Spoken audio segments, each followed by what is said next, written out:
अब भारत 1 लाख करोड़ रुपए का असलहा खरीद रहा है और ना सिर्फ ये बल्कि अब उसने ये दावा किया है कि वो बंकर बस्टर बॉम्ब जो हैं जो ईरान पे बरसाए गए वो भी बना रहा है। जाहिर है हम ही उसका निशाना है। 6 बिलियन की उन्होंने इमरजेंसी बाइंग भी ऑन कर दिया है, ड्रोन्स हर किस्म के हथियारों की। अगले 2 से 3 महीनों के अंदर अंदर इस बात के तकरीबन मैं समझता हूं कि 90% से ज्यादा बल्कि 95% शायद ये इसके इम्कानात हैं और बिल्कुल इमिनेंट लग रहा है कि भारत और पाकिस्तान के दरमियान एक और कॉन्फ्लिक्ट, एक और जंग होने जा रही है। लेकिन बंकर बस्टर जो बम जो है वो बना रहा है, वो क्यों बना रहा है? क्योंकि वो तो न्यूक्लियर साइट्स जो हैं उसको बरस्ट करने के लिए या उसको तबाह करने के लिए होते हैं।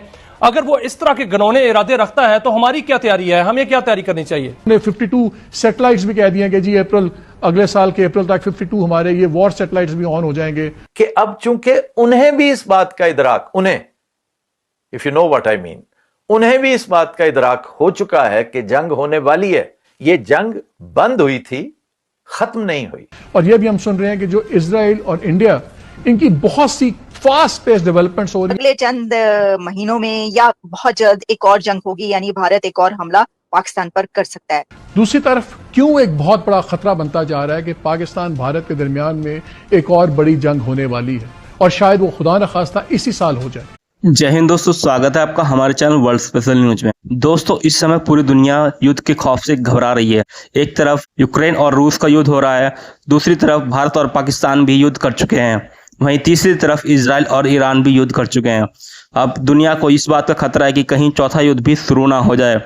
इसी बात की चिंता भारत को भी सता रही है, क्योंकि भारत और चाइना के रिश्ते भी इस समय कुछ ज्यादा ठीक नहीं है।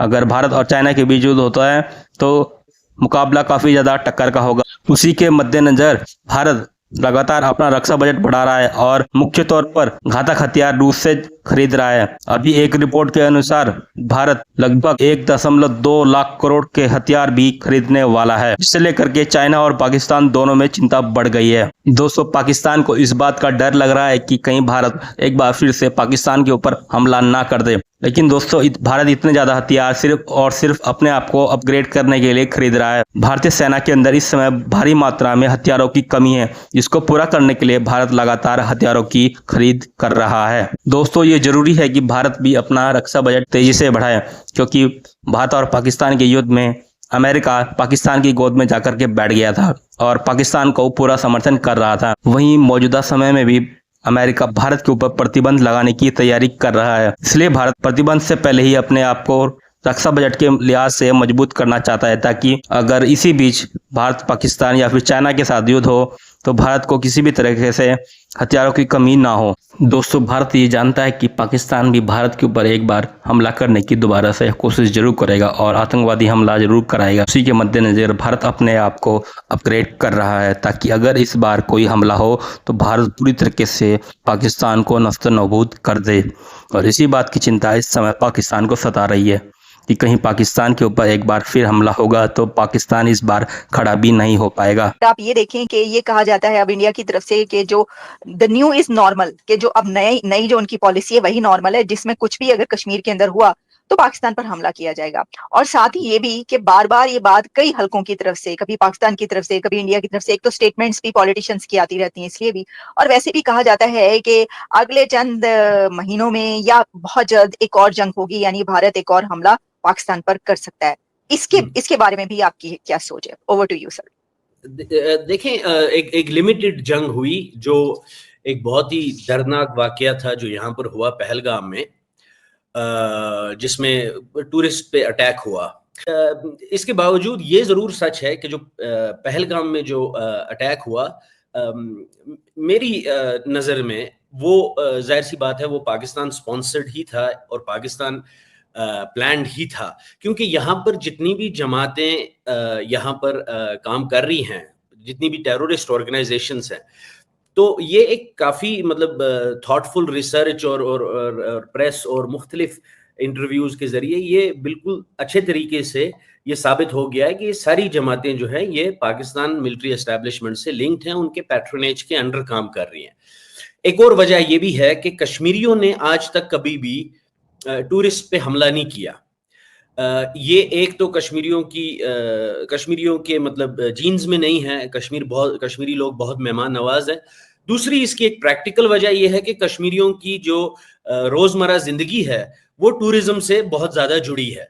तो किसी भी कश्मीरी के लिए टूरिस्ट पे अटैक करना तो मतलब कोई सेंस की बात नहीं बनती है। फिर ये भी कहा गया पाकिस्तान की तरफ से कि इंडिया की फॉल्स फ्लैग ऑपरेशन थी। फॉल्स फ्लैग की बात की गई। हाँ, अब उसमें देखें, एक बात यह है कि अगर आप हिंदुस्तान की जो डिस्पेंसेशन है, अगर आप उनको ले लें पिछले 5-6 साल से, जब से 2019 आर्टिकल एब्रोगेशन हुआ है 370 का, तो हिंदुस्तान ने 2 चीजों पे बहुत जोर दिया है और वो उनकी एक किस्म की यूएसपी बन गई थी कश्मीर में 370 को हटाने की। एक कि टेररिज्म बहुत कम हो चुका है, जैसे कि पथराव होता था, अटैक्स होते थे, वो बहुत कम हो चुका है, ये सही बात भी है।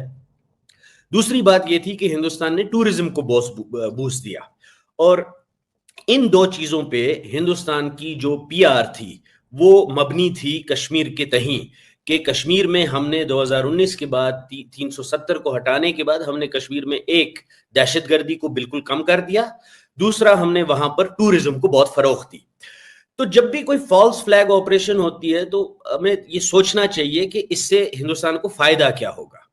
अगर मोदी साहब पिछले 6 साल से ये चिल्ला रहे हैं कि कश्मीर में टेररिज्म खत्म हो गया और टूरिज्म बढ़ गया, उनका तो एक नारा था कि हमने टेररिज्म को टूरिज्म से में तब्दील कर दिया।